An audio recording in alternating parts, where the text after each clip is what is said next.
سندھ میں ایک ایسی حویلی بھی ہے جہاں ایک آدمی نے اپنی بیوی کو زندہ جلا دیا تھا، لیکن جب اس حویلی کے اندر گئے تو وہاں پہ اس کی لاش نہیں تھی۔ وہ لاش آخر کہاں گئی، یہ جاننے کے لیے پوری ویڈیو لازمی دیکھیں۔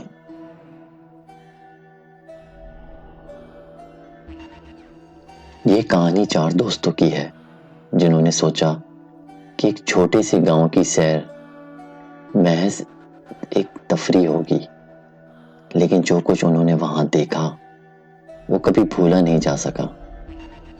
السلام علیکم دوستوں، میرا نام سمیر ہے اور میں آپ کے لیے ہانٹڈ اسٹوریز نریٹ کرتا ہوں۔ تو بنا کسی انتظار کے شروع کرتے ہیں آج کی اسٹوری۔ دوستو، آج کی اسٹوری 4 دوستوں کی ہے، احمد، بلال، فہد اور زریاب۔ ان لوگوں نے ابھی میٹرک کے پیپر دے کر فارغ ہوئے تھے اور چھٹیوں پر تھے۔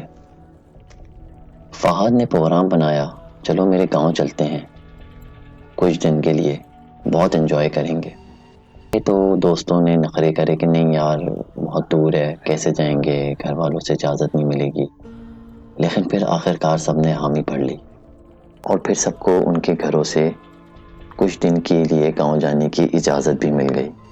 پھر کیا تھا، سب نے تیاری کی اور گاؤں کی طرف روانہ ہو گئے۔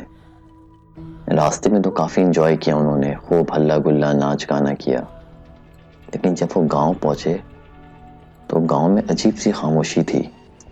بہرحال جب وہ گاؤں پہنچے تو مغرب کا وقت ہو چکا تھا اور اس ٹائم پہ باہر جانا مناسب بھی نہیں تھا، تو اس لیے انہوں نے فیصلہ کیا کہ نہیں یار آج ہم تھک بھی گئے سفر سے کافی، تو کھانا وغیرہ کھا کے چاروں دوست سو گئے۔ تقریباً رات 3-3:30 بجے کے ٹائم پہ کسی کے زور سے چیخنے کی آواز آئی۔ ہم چاروں دوست اٹھ کر بیٹھ گئے اور ایک دوسرے کو حیرت سے دیکھنے لگے۔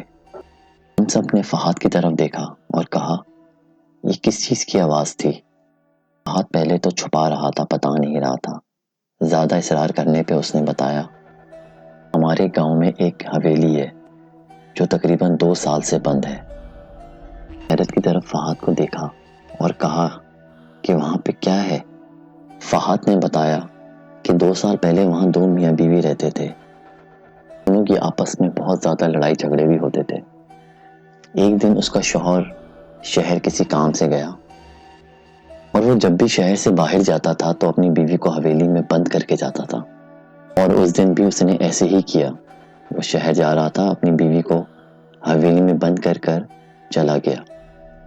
جب وہ شہر کے لیے نکلا تو کچھ ہی گھنٹے میں حویلی میں آگ لگ گئی، پر گاؤں والوں نے جلد ہی اس آگ پر قابو پا لیا۔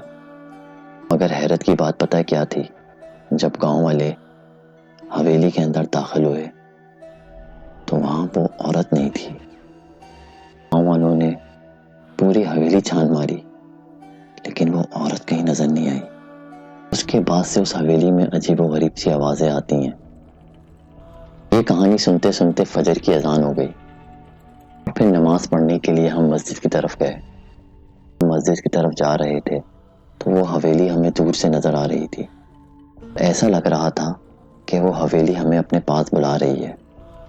ہم نے اس کو اپنا وہم سمجھا اور نماز ادا کرنے کے لیے مسجد پہنچ گئے۔ نماز سے فارغ ہوئے تو ہم نے بھرپور دیسی گاؤں سٹائل کا ناشتہ کیا اور پھر سیر و تفریح کے لیے نکل گئے۔ سارا دن گھوم پھر کے ہم واپس گھر کی طرف لوٹ رہے تھے تو اچانک بلال کے دل میں خیال آیا کہ یار ابھی تو مغرب میں ٹائم ہے، ایسا کرتے ہیں حویلی کی طرف چلتے ہیں، ذرا دیکھے تو وہاں پہ آخر کیا ہے۔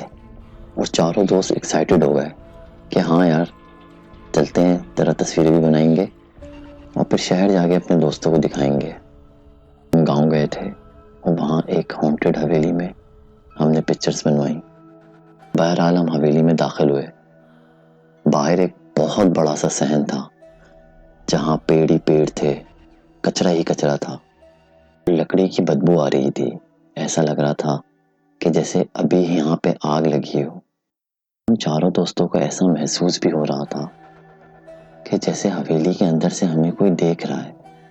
فی الحال ہم نے اس چیز کو اپنا وہم سمجھا، لیکن ہمیں حویلی کے اندر سے کچھ آوازیں سنائی دے رہی تھیں۔ حویلی کا اندر جانے کا دروازہ بند تھا، ہم باہر گھوم رہے تھے۔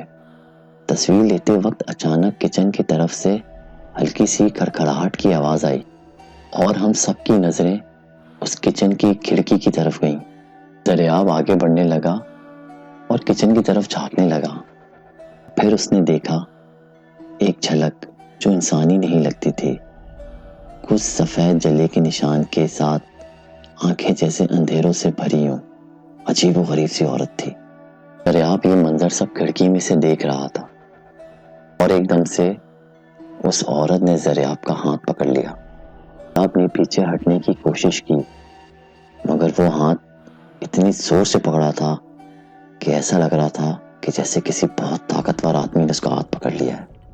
احمد، بلال اور فہد نے تو بہت کوشش کی اس کو کھینچنے کی مگر وہ عورت اس کا ہاتھ نہیں چھوڑ رہی تھی۔ ڈر کے مارے احمد، بلال اور فہد تو بھاگ گئے۔ اس عورت نے تھوڑا ہاتھ اپنا ڈھیلا کیا اور اپنی جلی ہوئی آواز میں کہا،